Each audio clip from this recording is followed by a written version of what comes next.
Hello guys, कैसे हो आप लोग। मैं हूं आपका दोस्त डॉक्टर दिवाकर राय और आज हम लोग बात करने जा रहे हैं guys double A triple C की स्ट्रे वैकेंसी राउंड की एक्सपेक्टेड कटऑफ के रिगार्डिंग हम लोग बात करेंगे गाइज। और बहुत सारे फैक्टर्स की हम लोग बात करेंगे कि जिसके कारण कटऑफ कितना नीचे जाएगा। गाइज पहले हम लोग बात कर लेते हैं स्ट्रे वैकेंसी राउंड की शेड्यूल की। तो वैकेंट सीट का जो आपका आ जाएगा 10 जनवरी 2023 को आ जाएगा, ठीक है गाइज। उसके बाद चॉइस फिलिंग और लॉकिंग और submission of willingness of double A triple C website पे आ जाएगी। जो चॉइस फिलिंग और लॉकिंग इस साल कर सकते हैं, पिछले साल नहीं कर सकते थे। 11 जनवरी से 15 जनवरी तक आप चॉइस फिलिंग कर सकते हो और चॉइस लॉकिंग आप कर सकते हो 3 PM से 11:55 PM तक 15 जनवरी है server time. Seat allotment process आपकी 16 और 17 जनवरी को होगी और रिजल्ट पब्लिश होगा 18 जनवरी को। और लॉटरी इंस्टीट्यूट पर आपको रिपोर्ट करना है 18 से 24 जनवरी तक, ठीक है गाइज। अब लिस्ट ऑफ एलिजिबल कैंडिडेट जो होता है ना will be forwarded to deemed university को फॉरवर्ड कर दिया जाएगा 18 जनवरी 2023 के बाद for conduction of stray vacancy round, ठीक है। Conduction of stray vacancy round of deemed university की जो होगी वो 18 जनवरी से 28 जनवरी 2023 तक होगी, ठीक है बच्चों। Last date of admission of ASU course की जो नोटिस आ चुकी है कि आपको पता है 20 फरवरी लास्ट डेट बताया गया है एडमिशन का, ठीक है गाइज। अब हम लोग थोड़ा कट ऑफ की बात कर लेते हैं बच्चों। कट ऑफ घटने के पीछे बहुत सारे फैक्टर्स होंगे। नंबर 1 फैक्टर्स की जो 500 बच्चे हैं लगभग वो अनअप्लीकेबल हो गए, उनको एडमिशन्स मिल गया है। और बहुत सारे लगभग सारे स्टेट कोटे की काउंसलिंग चल रही है। तो जो बच्चे को स्टेट कोटे से अच्छा कॉलेज मिलेगा वो लोग ऑल इंडिया कोटा में पार्ट नहीं ले सकते। और क्या है कि मॉपअप राउंड में फ्री एग्जिट नहीं ले सकते थे, तो जो बच्चों का जो सीट खाली हुआ तो बहुत नंबर ऑफ सीट इस बार खाली रहेगी। इतने ज़्यादा सीट खाली रहने के कारण क्या होगा कि जो कट ऑफ है वो बहुत ज़्यादा नीचे जाने वाली है गाइज। तो चलिए देखते हैं कितना नीचे जाएगा। पहले हम लोग बात कर लेते हैं, कंपेरेटिव समझ लेते हैं। BAMS की कैटेगरी मॉपअप राउंड में जो जनरल कैटेगरी का कट ऑफ थी 72,600 था गाइज। स्ट्रे वैकेंसी राउंड में ये कट ऑफ जनरल कैटेगरी के बच्चों को 95 to 1 लाख तक के कॉलेज अलॉट हो जाएगा। EWS कैटेगरी में 75,400 रैंक तक अलॉट हुआ था। 1,10,000 रैंक तक के या 1 लाख प्लस रैंक तक के देखना EWS कैटेगरी वाले बच्चों को कॉलेज मिल जाएगा। अगर आपका रैंक 1,10,000 के आसपास है तो आपको स्ट्रे वैकेंसी राउंड में जाइए, आपको सीट मिल जाएगी। OBC कैटेगरी की बात करें 73,996 रैंक पर अलॉट हुआ था। 1,05,000 रैंक के आसपास तक कॉलेज अलॉट हो जाएगा। SC कैटेगरी की बात करें तो 2,06,298 रैंक पर अलॉट हुआ था। अगर 2.5 लाख के आसपास रैंक है तो आपको BAMS मिल जाएगा। ST कैटेगरी की बात करें तो 5,71,810 रैंक पर ये कॉलेज अलॉट हुआ था, ठीक है गाइज।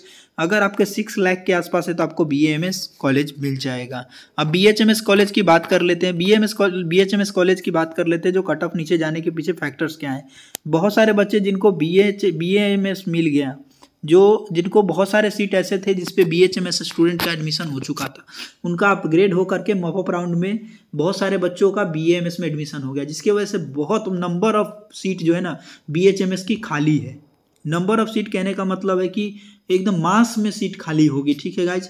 जिसके कारण नंबर ऑफ सीट खाली रहने के कारण BHMS का कटअप भी काफ़ी नीचे जाएगा गाइज।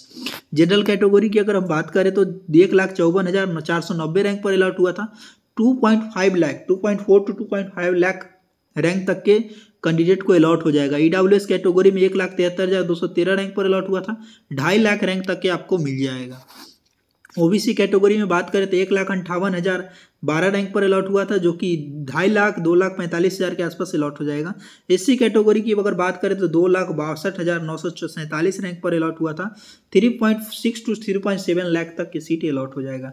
ST कैटेगरी की बात करें तो 5,71,810 रैंक पर अलॉट हुआ था। अगर 7 लाख रैंक तक आपका है तो आपको BHMS गवर्नमेंट सीट और गवर्नमेंट एडेड सीट मिल जाएगा। BOMS की बात करें तो गाइज BOMS की सीट काफ़ी कम खाली होगी, ठीक है बच्चों।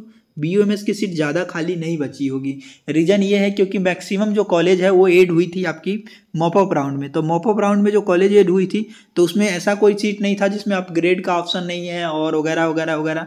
तो इस वजह से क्या है कि मॉपअप जो BOMS की सीट है वो बहुत ही कम खाली होगी, तो कट ऑफ उसमें ज़्यादा वेरिएशन देखने को नहीं मिलेगा।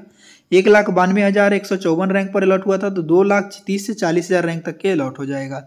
EWS कैटेगरी में 1,87,654 रैंक है तो 2.5 लाख तक अलॉट हो जाएगा। OBC कैटेगरी में 1,97,115 रैंक पर अलॉट हुआ था तो 2.6 लाख तक अलॉट हो जाएगा।